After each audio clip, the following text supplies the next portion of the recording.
Ano ba yung sasabihin mo, ate? Kinakabahan kasi ako. Isang tanong, isang sagot. Sinong ama yung pinagbubuntis mo? Magsabi ka ng totoo.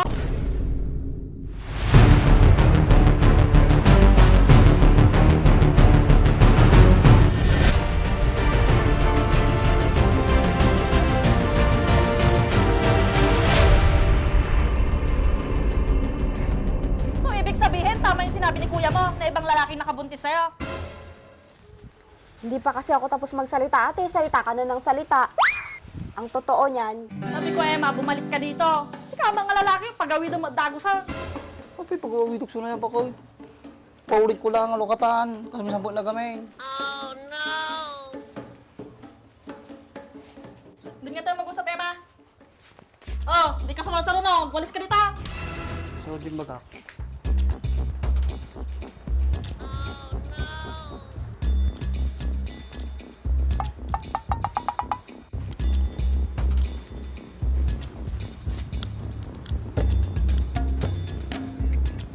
Buka muna, Emma. Importante sasabihin ko, ha. ano ba yung sasabihin mo, ate? Kinakabahan kasi ako. Isang tanong, isang sagot. Sinong ama yung pinagbubuntis mo? Magsabi ka ng totoo.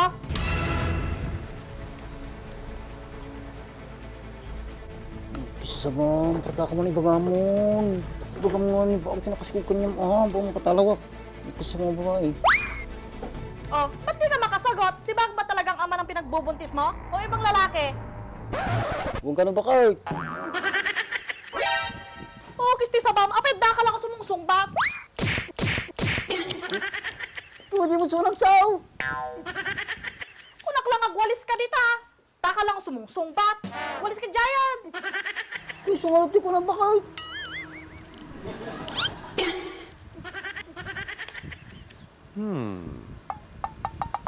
Ano? Sumagot ka. Kanina pa kita tinatanong. Napepe ka na dyan. Kaya nga ako nabuntis, ate. Kasi napepe ako. Ayan, dyan ka magaling. Ang bilis mong sumagot pagdating sa kalokohan. Apay, makaungot ka ba, Kurt? Ang ibang ko na lang magpaypayso ata. Madi mo masikuha natin, madi na pepe. Oh, kisti sabam nga talaga. Kunak ngagwalis ka. Arta ka manan.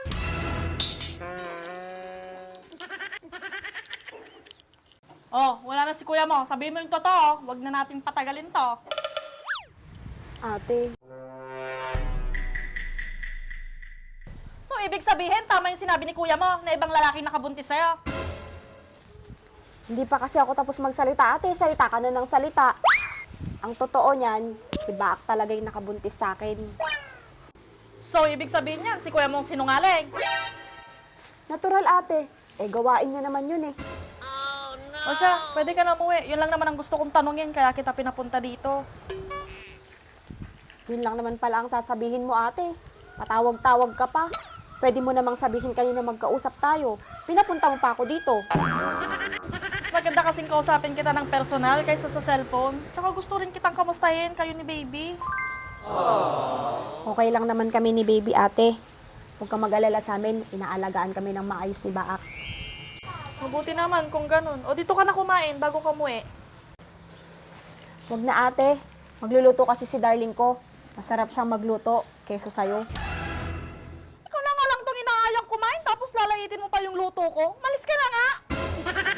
Joke lang naman yun, ate. Binibiro lang kita. Nasanay lang kasi ako na si Baak lagi ang kasabay kong kumain. O sige na nga, umuwi ka na. Baka hinahanap ka na ng darling mo. Sige, ate. Alis na ako. O sige, ingat ka. Ingatan mo yung baby mo. Oo, ate. Basta pag may kailangan ka, punta ka lang dito kaya tawag ka. Sige, ate. Salamat. Nice.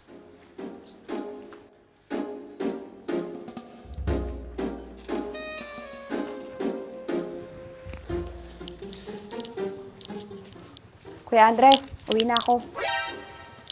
Uwi ka na? Anong sinabi mo kay ate mo? Siyempre, sinabi ko yung totoo. Ano ba yan? Dapat kasi nagsinungaling ka. Matik yan. Sigurado, palalayasin na naman ako ng ate mo. Wala na akong kasalanan doon.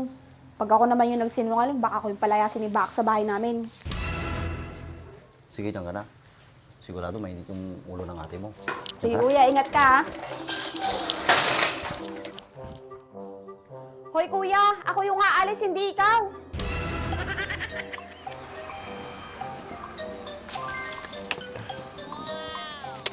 Sakto ah. Aldawi naman man, mabisina ko. Ito, naglabagan. Kamay.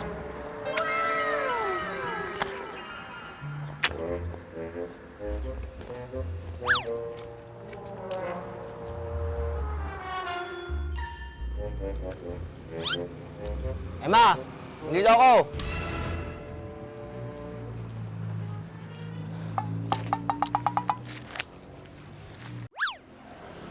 Ba't ang tagal mo? Nagugutom na ako.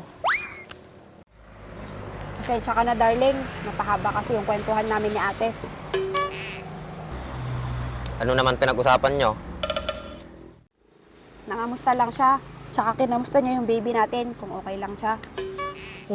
Ah, ganun ba? Kumain ka na ba? Hindi pa nga darling, Ano ba yan? Hindi ka man lang pinakain ng kapatid mo doon? pinapakain naman niya ako darling.